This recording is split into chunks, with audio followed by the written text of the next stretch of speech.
Madgaon KTC बस स्टँडा सामकार आशिल्ल्या पार्किंग सुवातेचेर नाका जाल्ले प्रकार घडटात तेन्ना पालिकेन हाचे कडेन लक्ष घालचे थळाव्यांनी मागणी केला। राती कडेन कांय तरणाटे हांगासर गाडयो लावन सोरो पितात, तशेंच मुत्तात लेगीत ताका लागून सकाळ फुडें घाणी मारतात।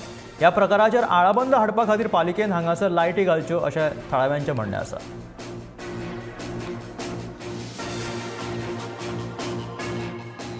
Problem here is there's no lights.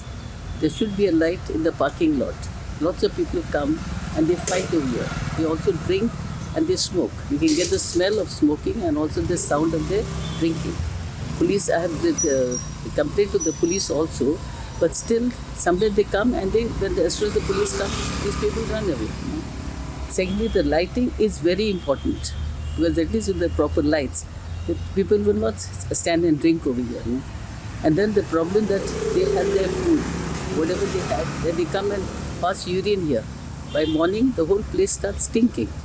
So when we say Swachh Bharat, that means the Swachness should not only be on board, but it should be also in practicality. So of course, sometimes difficult. You say something, but to implement it is difficult. But there should be proper lighting. The whole place is lit up properly. I'm sure people will not stand and create a problem for us.